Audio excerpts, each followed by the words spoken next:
Shalom. I'd like to start out by giving all glory, praise, and honor to Yahweh Bahasham, Yahweh Shai, Bahasham, Rakah Kwadash.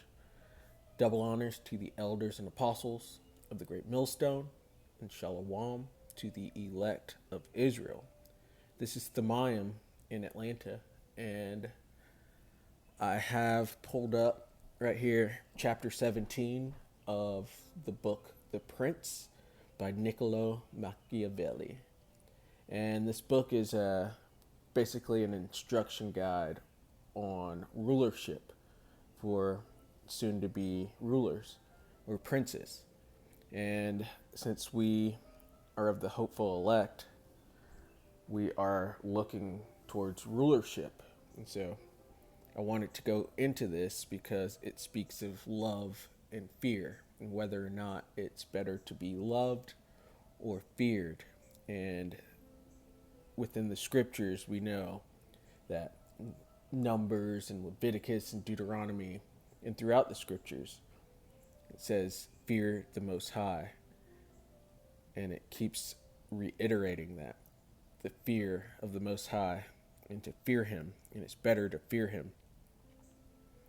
And I'm not going to go read through this whole chapter, but I'm going to pick up little snippets and really just one paragraph in general. But right here at the top, I thought it was interesting because it speaks of the infamous Cesare Borgia, and he is an example of being too cruel of a leader. So we'll get right into that. It says, nevertheless, he ought to take care, or actually, we'll start right at the top.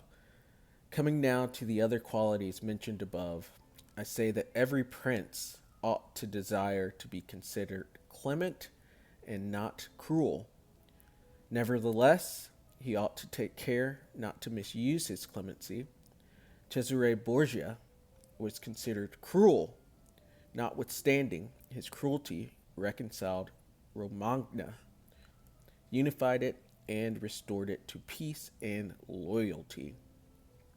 And I just thought that was interesting that Cesare Borgia, the man that the world thinks is the Messiah, or mistakenly believes is the Messiah because they have his picture all throughout the world.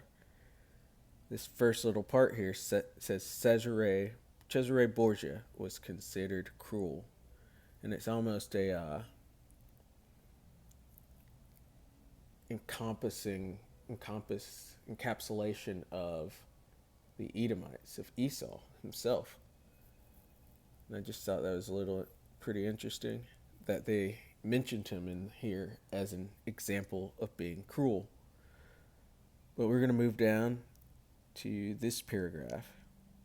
And it says, upon this, a question arises, whether it be better to be loved than feared, or feared than loved. It may be answered that one should wish to be both, but because it is difficult to unite them in one person, it is much safer to be feared than loved. One of the two, either must be dispensed with, because this is to be asserted in general of men, that they are ungrateful, fickle, false, cowardly, covetous, and as long as you succeed, they are yours entirely. And that's a great example of the flesh. Though the spirit be willing, the flesh is weak. They will offer you their blood, property, life, and children, as is said above, when the need is far distant, but when it approaches, they turn against you. That flesh being weak. And that prince who, relying entirely on their promises, has neglected other precautions, is ruined, because friendships that are obtained by payments and not by greatness or nobility of mind may indeed be earned, but they are not secured, and in time of need cannot be relied upon. And men have less scruple in offending one who is beloved than one who is feared. For love is preserved by the link of obligation, which, owing to the baseness of men, that flesh again, is broken at every opportunity for their advantage. But fear preserves you by a dread of punishment which never fails. Because if we take this back to the scriptures, why it's better to fear the Most High is because He's the one who's in control of everything. It's a fearful thing to fall into the hands of the living power. And it's we'll go ahead and get into the scriptures. Actually,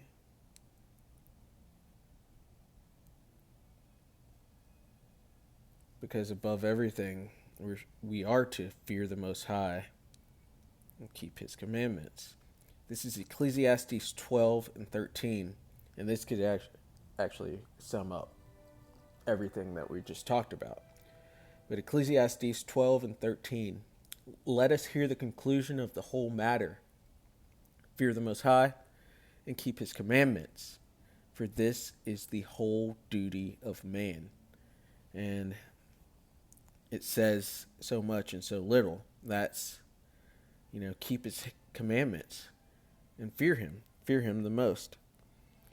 And that fear drives you to actually keep the commandments. Because He is, or here, we'll get it. Deuteronomy 32 and 39. See now that I, even I, am He, and there is no power with me. I kill, and I make alive. I wound, and I heal.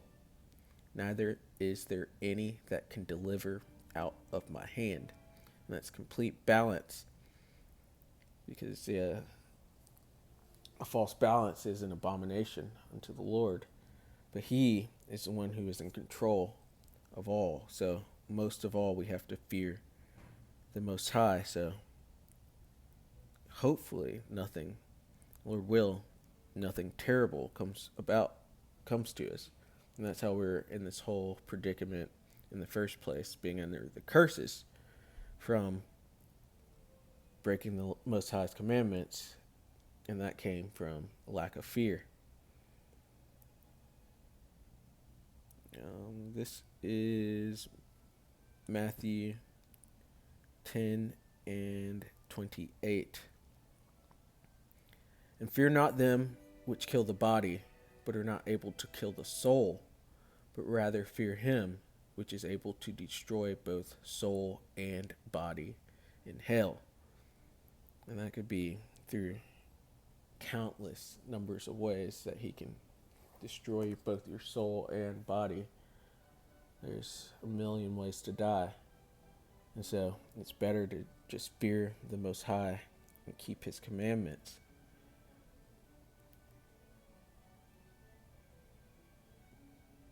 Let's go to... This is Sirach, or Ecclesiasticus 23 and 27. And they that remain shall know that there is nothing better than the fear of the Lord, and that there is nothing sweeter than to take heed unto the commandments of the Lord. That should guide you, that fear. And let's get another one in Sirach.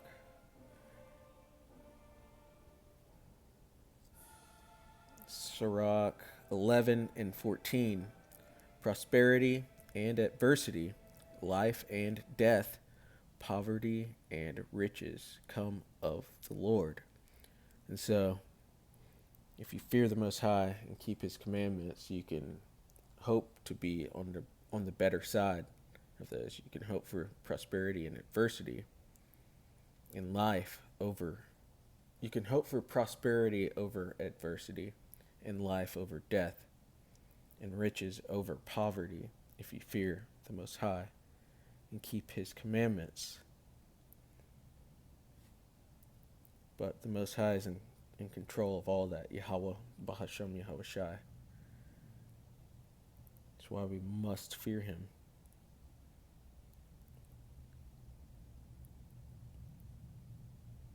We'll end it off here.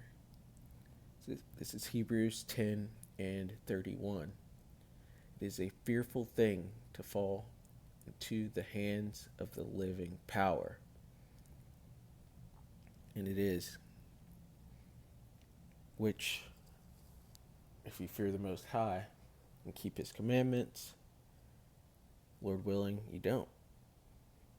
And so, the Lord's coming back soon. Yahweh Shai is coming back. And so we need to repent and come back to the Lord as much as possible. And with that, I'd like to give all glory, praise, and honor to Yahweh Bahashem, Yahweh Shai, Bahashem, Rakah, Quadash. Double honors to the elders and apostles of the great millstone, and shalom to the elect of Israel. Shalom.